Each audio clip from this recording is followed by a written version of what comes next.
Me gustaría que todos puedan tener su Biblia y qué gozo cuando traemos la palabra del Señor.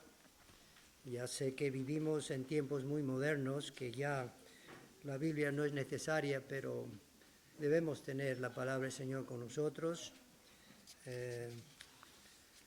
La tecnología es tan avanzada y yo veo a ciertas personas que tienen como unas gafas bien grandes en los ojos y no sé qué están viendo. No quisiera que la iglesia venga con esas gafas grandes para ver la palabra del Señor. Mejor es la palabra, aquí está, aquí está. Por eso vamos a tener un buen tiempo y yo voy a continuar con lo que inicié. Tengo esta pregunta que la hice anteriormente: ¿por qué nos reunimos como iglesia? Esta vendría a ser la segunda parte, pero antes vamos al libro de Hebreos, el capítulo 10, y vamos a leer unos versículos que vosotros conocéis bien, empezando con el versículo 23 hasta el 25.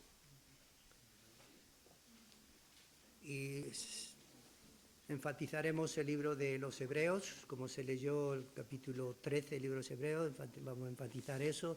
Pero ahí en el versículo 23 dice: mantengamos firme sin fluctuar la profesión de nuestra esperanza, porque fiel es el que prometió.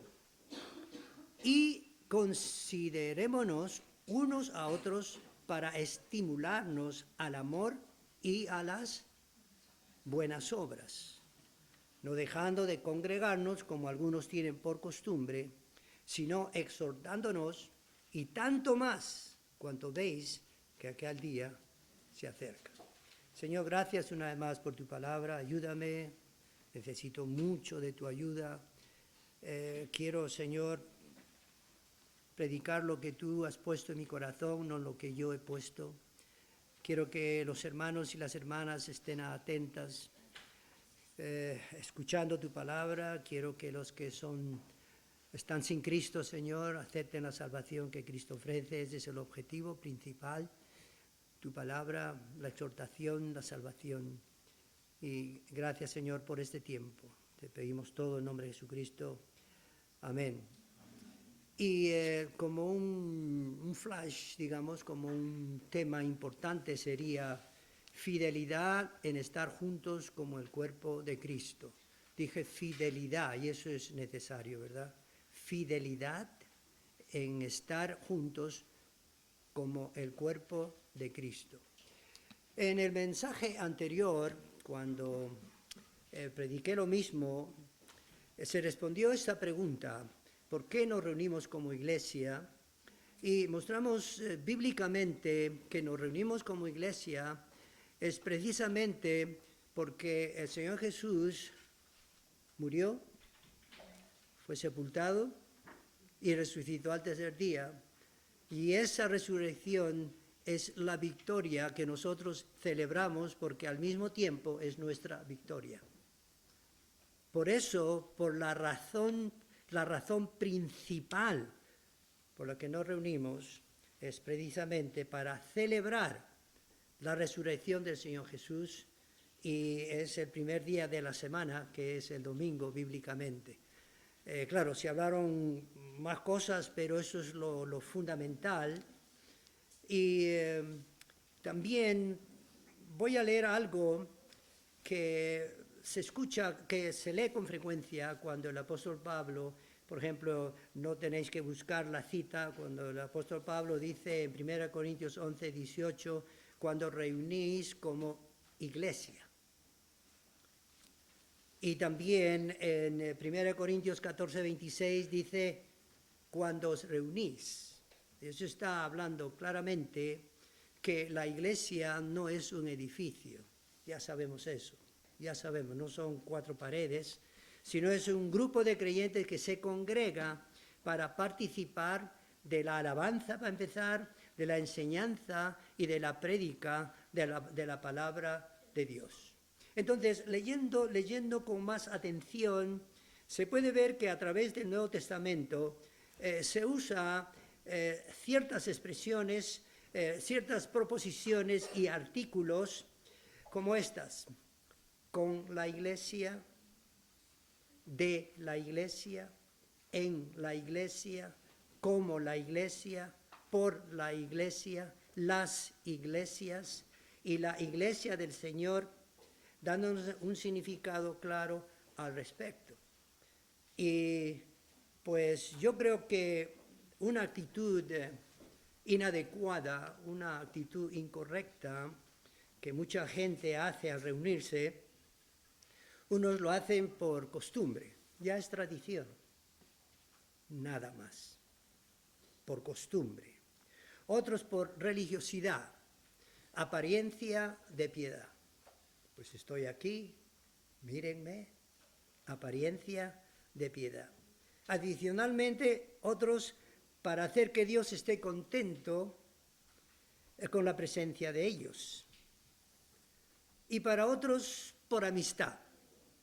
Uy, cuánto me gusta este amigo en la iglesia, por amistad, nada más.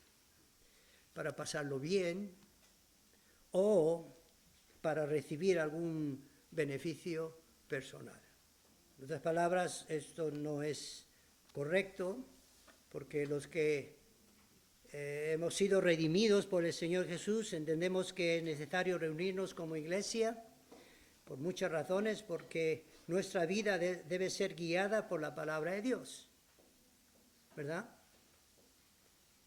También para que nuestra fe sea fortalecida, para aprender a vivir en armonía como hermanos, para anunciar el Evangelio. Y también por ayuda personal propia, porque tenemos muchos altibajos. Estamos en un proceso de crecimiento y de madurez espiritual y santidad. Precisamente cuando leemos las epístolas del apóstol Pablo, pues siempre está hablando de situaciones que están pasando en las iglesias y sobre todo el pecado. Y que el Señor nos ayude para que cada vez más estemos creciendo nosotros. Ahí en las iglesias existía pecado y rogaba a los creyentes que moldeen sus vidas guiándose en el Señor Jesús como modelo, presentando también un buen testimonio. Yo tengo una pregunta que luego la voy a responder, otra pregunta, y es una buena pregunta. ¿Qué sería de nosotros sin la iglesia? ¿Os habéis puesto a pensar? ¿Qué sería de nosotros sin la iglesia? De existir iglesias, hay iglesias, pero siempre digo hay una, la única. ¿Y cuál es esa iglesia? Pues consta de todos aquellos que han aceptado la salvación que Cristo ofrece. No es un edificio. Cuando algunos dicen, bueno, estamos en la casa de Dios, parece que están diciendo, estas 4 paredes es la casa de Dios. No, estamos en la casa de Dios quiere decir, estamos congregados con el Señor. Nada tiene que ver con ese asunto de edificio. Entonces, este es un grupo de creyentes ya perdonados y regenerados. Me refiero a la iglesia del Señor Jesús. ¿Por qué nos reunimos como iglesia? Yo podría decir, las abejas van al panal de la miel por instinto natural. ¿Es eso verdad? Por instinto natural. El creyente se reúne como iglesia por una acción voluntaria y divina por su nueva vida en Cristo, y su deseo es aprender la palabra de Dios, que es más pura que la miel del panal. Y así vamos entendiendo un poco más y más de la razón por la cual nosotros nos reunimos como iglesia. No obstante, hay cosas muy interesantes que el Señor ha puesto en mi corazón a través de su palabra para que podamos darnos cuenta de la razón que nos reunimos. Nos reunimos en primer lugar por adoración. hemos estado cantando muchos himnos de alabanza, por adoración. Y adoración es reverencia a Dios en Cristo Jesús, mostrando obediencia, entrega y servicio. Es adorarle en espíritu y en verdad. En espíritu y en verdad. Implica reconocer su soberanía, alabar su grandeza y también representa el triunfo final del creyente. Ahí en Romanos 11:36 dice, porque de Él y por Él y para Él son todas las cosas. A Él sea la gloria por los siglos de los siglos. Amén. Qué buen versículo, Romanos 11:36. Consecuentemente, cuando nos reunimos como iglesia, nuestra atención es al Señor Jesús. Esa es nuestra atención. Es lo que hacemos primero. No alabamos a los pastores. No alabamos a los pastores.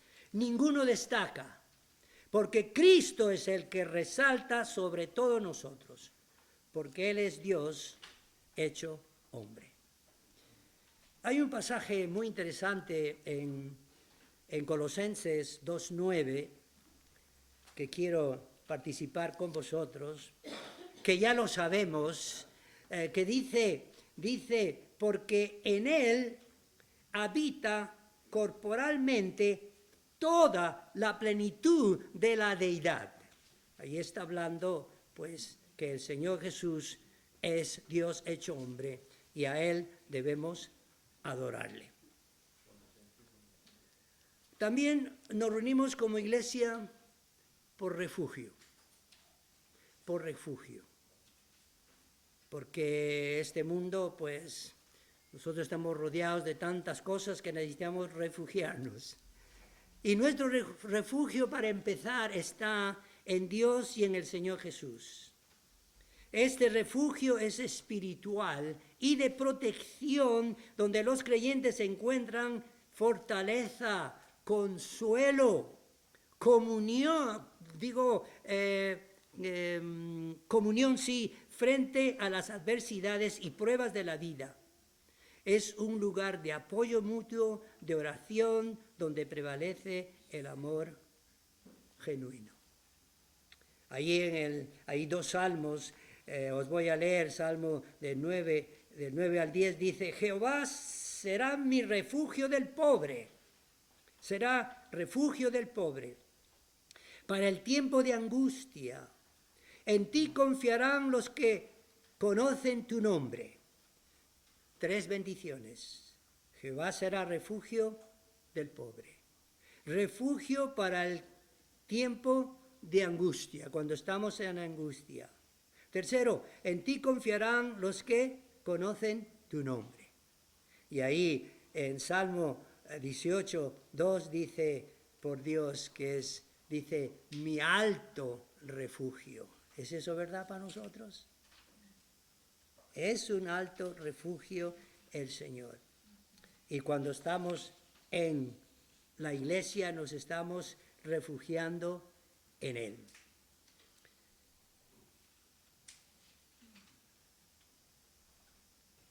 Este refugio es muy bueno.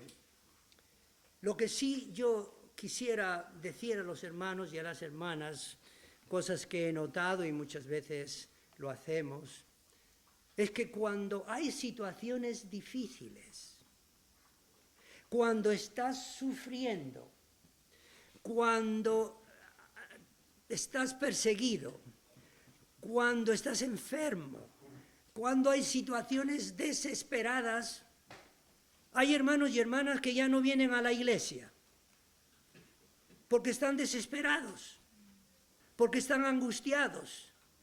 ¿Para qué entonces está la iglesia?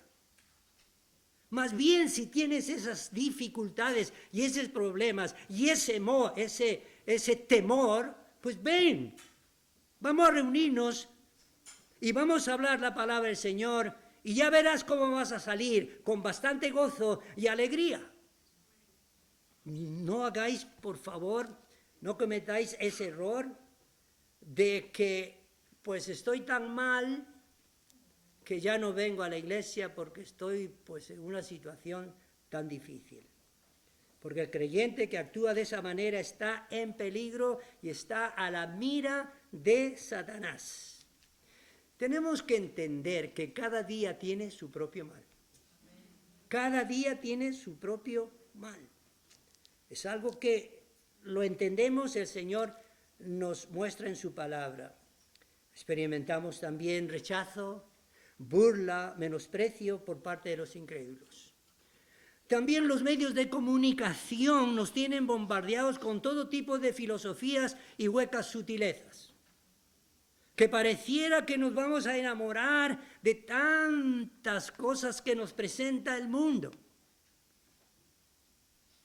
Estas cosas pueden tentar al creyente para que en vez de estar amando a Dios, estemos amando al mundo.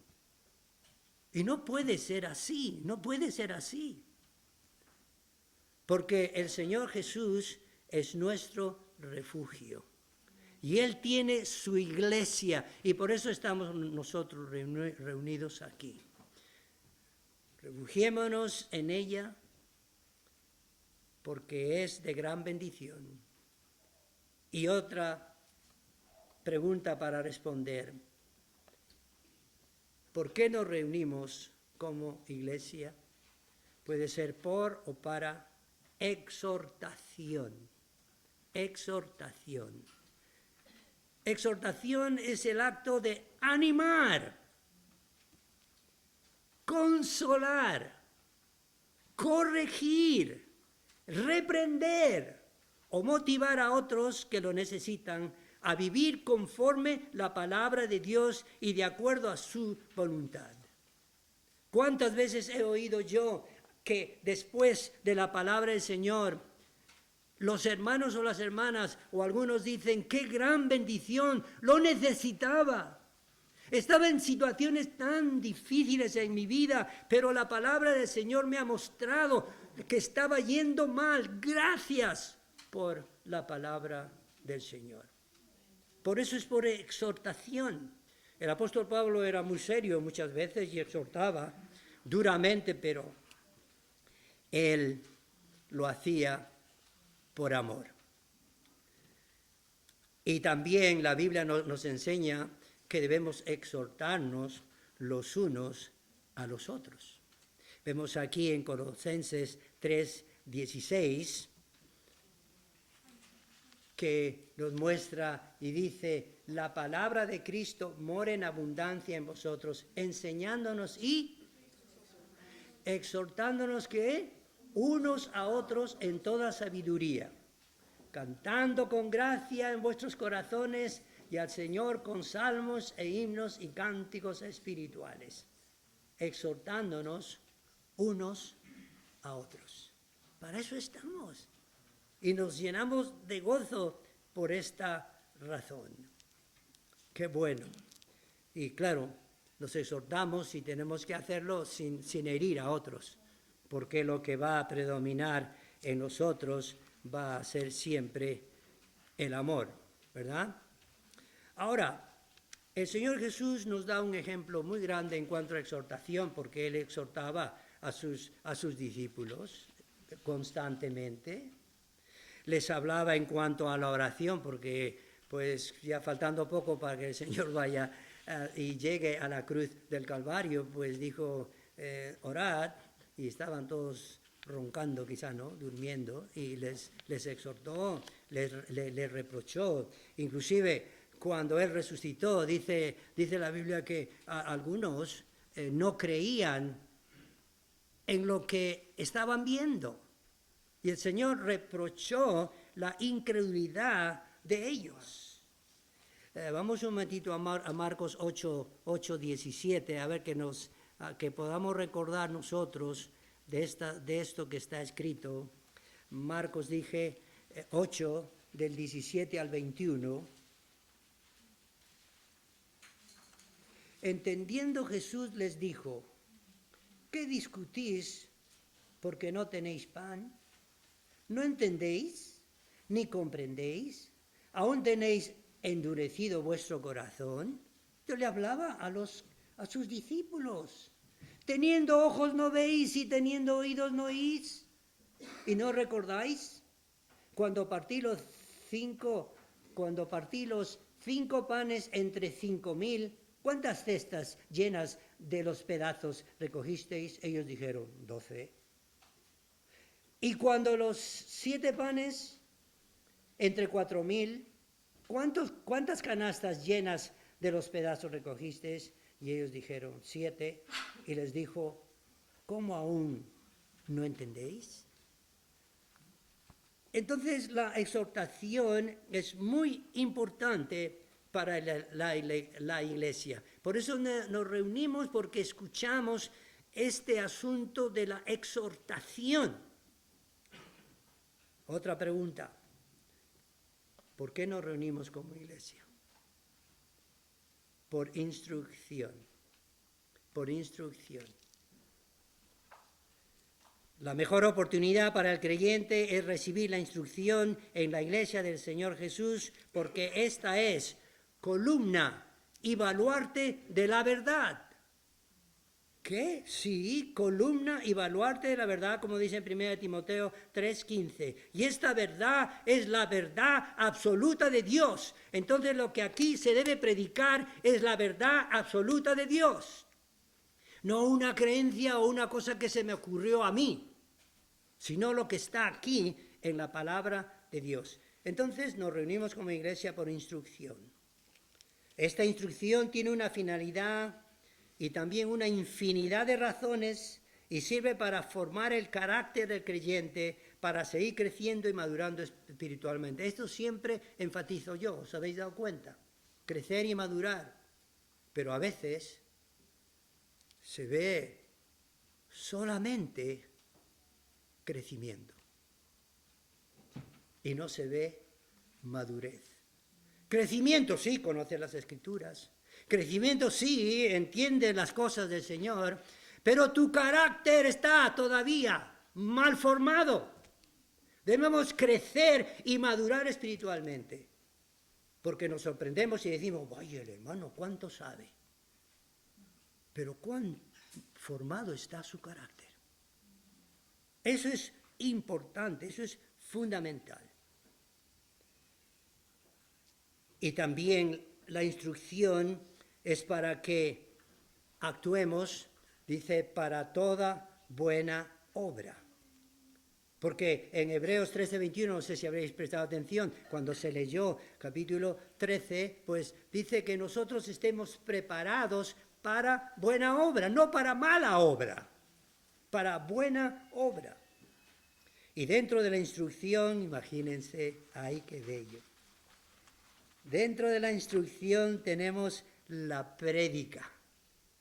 Tenemos la prédica, que tiene muchos sinónimos: el difundir, el hablar, el pregonar y evangelizar. Significa pues decir el mensaje de Dios, el evangelio, basándose fielmente en la palabra del Señor y no en ideas propias. No podemos actuar de esa manera. Segunda de Timoteo 4:2 y Romanos 10:14, vamos a ver lo que se nos dice y se nos confirma al respecto. Segunda de Timoteo 4:2, que dice que prediques la palabra, que instes a tiempo y fuera de tiempo, redarguye, reprende, exhorta con toda paciencia y doctrina. Luego Romanos 10:14 dice, ¿cómo pues invocarán a aquel en el cual no han creído? ¿Y cómo creerán en aquel que no han oído? ¿Y cómo irán sin haber quien les predique? Por eso es importante reunirnos en cuanto a la instrucción para recibir una prédica que viene de la palabra del Señor. Implica exponer un pasaje bíblico a través de la exégesis. Dirá, wow, ¿qué es eso? Es un estudio cuidadoso explicando la verdad absoluta de Dios en Cristo Jesús a la vida diaria. Y predicar con autoridad, pero no con la autoridad del pastor, sino con la autoridad de la palabra de Dios.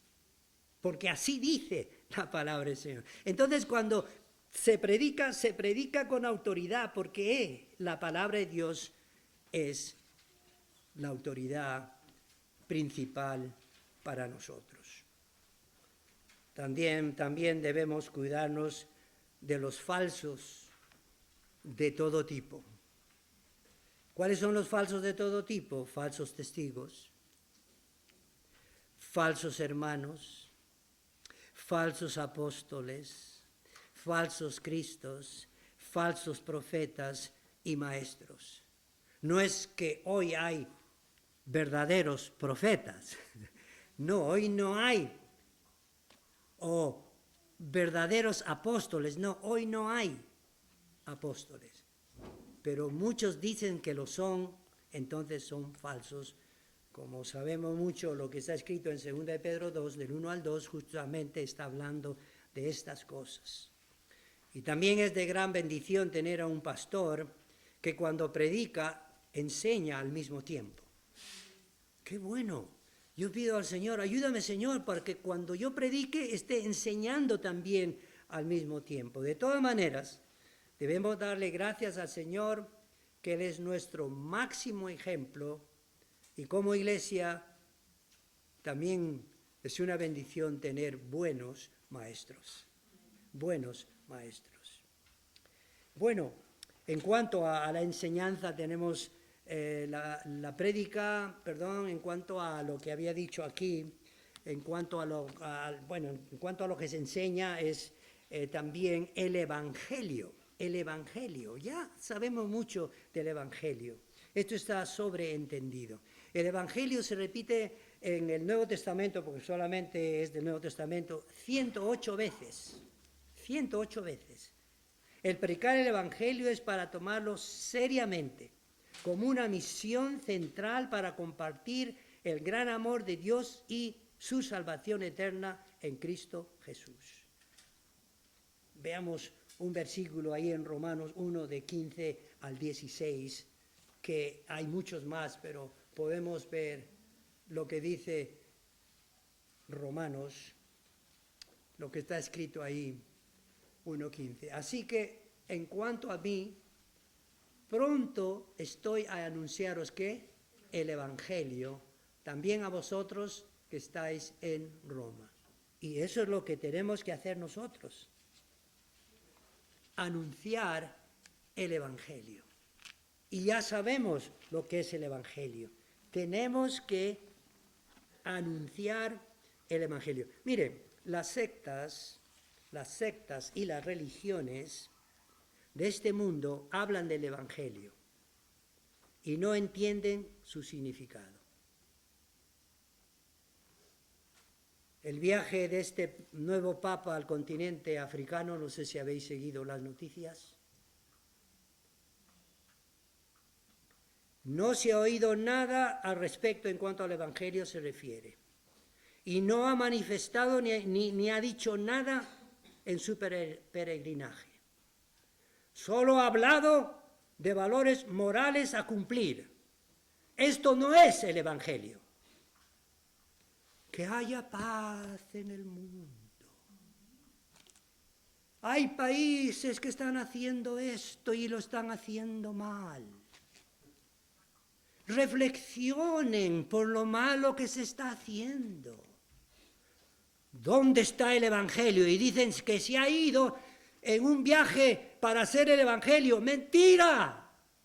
El Evangelio es predicar acerca de Cristo. Se ha ido a sitios donde hay tanta maldad, tanta corrupción. Entonces ve ahí, predica el Evangelio. Predica a las personas para que acepten a Cristo como Señor y Salvador. Y nunca lo harán.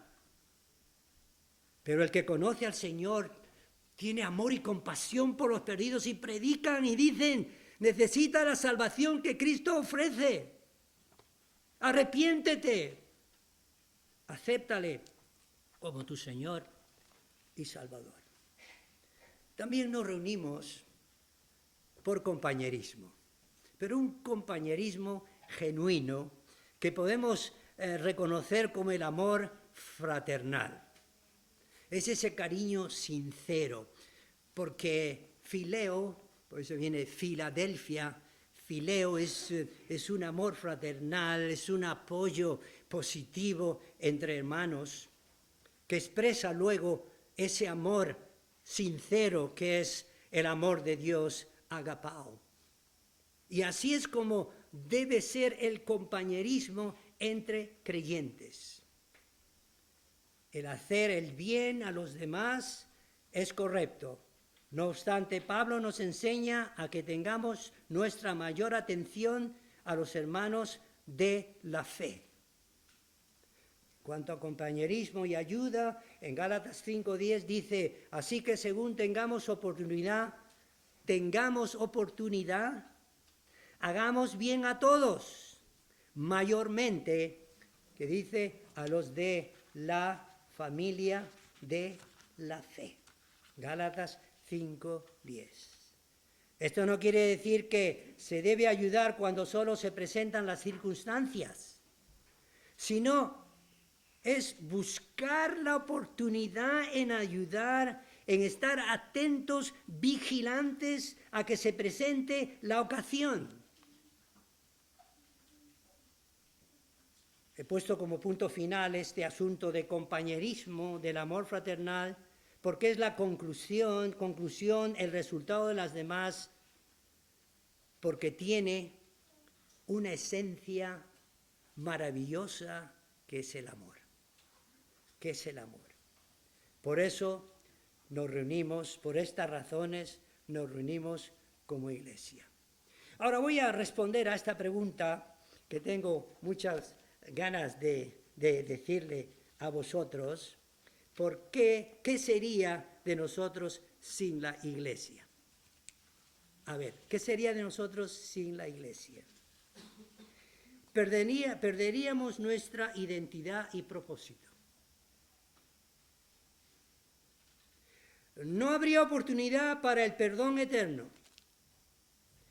Viviríamos sin la instrucción de la palabra de Dios. Sufriríamos atrofia y aislamiento espiritual. No experimentaríamos el amor de Dios en nosotros. Estaríamos bajo el riesgo de falsas doctrinas. Estaríamos descansando en nosotros mismos. La santidad no estaría presente en el creyente. Solo seríamos una organización o una asociación religiosa. Eso es lo único que seríamos nosotros. Porque la iglesia es un organismo, es el cuerpo de Cristo. No seríamos un testimonio a los demás. No tendríamos que dar cuenta a nadie por nuestras acciones. Estaríamos sin la presencia de Dios en nosotros. No habría oportunidad para el trabajo de la Trinidad en su unidad. No se llevaría a cabo el Evangelio a todas las naciones. La segunda venida de Cristo por su iglesia no se llevaría a cabo. No se llevaría a cabo. Gracias damos al Señor por su iglesia. Gracias porque estamos reunidos como iglesia, juntos para ser refrescados y renovados con su palabra. Entonces, si conoces al Señor Jesús, identifícate como tal y sé fiel a Él. Yo os pido que no hagáis la mala costumbre, dice, de no venir a la iglesia. No os preocupéis por el niño, que lo están atendiendo muy bien. Hebreos 10:25, ya sabemos nosotros, dice, no dejando de congregarnos, como algunos tienen por costumbre. Mira, desde aquella vez, muchísimos años atrás, habían personas que tenían costumbre de no venir a la iglesia. Es como decir, pues yo vengo cuando quiero, punto. Yo vengo cuando estoy sin mucho trabajo, y punto. Yo vengo cuando me conviene. Por eso este versículo dice, no dejando de congregarnos como algunos tienen por costumbre, sino que dice, exhortándonos. Y tanto más cuando veis que aquel día se acerca. Ya viene el Señor. Debemos estar más gozosos y más reunidos todavía como iglesia. Ahora, nos reunimos como iglesia por adoración, ¿verdad?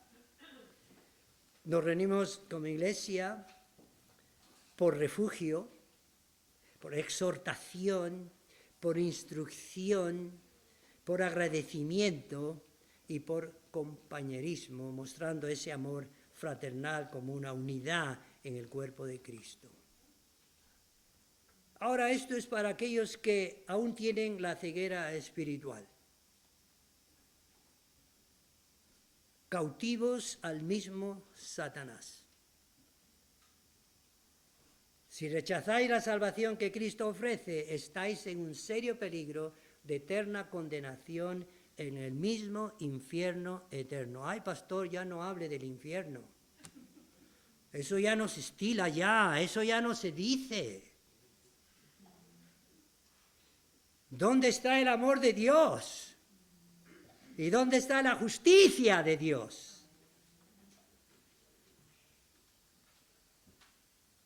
Entonces, aquellos que no conocen al Señor, refugiaos en el Señor, en Cristo Jesús. Venid al Señor sin tardar. Hoy puede ser el día de tu salvación. Ahí mismo donde estás. Puedes decir, Señor, te entrego mi vida, Señor, me arrepiento. Ya he escuchado lo suficiente. Vamos a 1 de Juan y con esto termino para el alivio de todos. 1 Corintios 4, versículo 9 al 10. 1 de Juan. Muchos se han ido corriendo a Juan. 1 de Juan 4, del 9 al 10. Dice de esta manera. En esto se mostró el amor de Dios para con nosotros. Es muy parecido a Juan 3:16. Prestar atención. En esto se mostró el amor de Dios para con nosotros, en que Dios envió a su Hijo unigénito al mundo para que vivamos por Él. Y en esto consiste el amor, no en que nosotros hayamos amado a Dios, sino en que Él nos amó a nosotros y envió a su Hijo en propiciación por nuestros pecados. Fue propicio Él para pagar la ira de Dios. Qué buen versículo. Por eso, una vez más, la invitación es para aquellos que no conocen al Señor, que vengan al Señor y entreguen sus vidas. Y después del culto, yo sé, después del culto va a haber algo muy bello para las mujeres, yo sé, va a haber las madres, perdón. Pero ahora pensad en algo que es verdaderamente serio, que tiene que ver con la eternidad. Creyentes, el Señor es muy bueno con nosotros. Tantas bendiciones y tanto gozo de venir juntos como iglesia.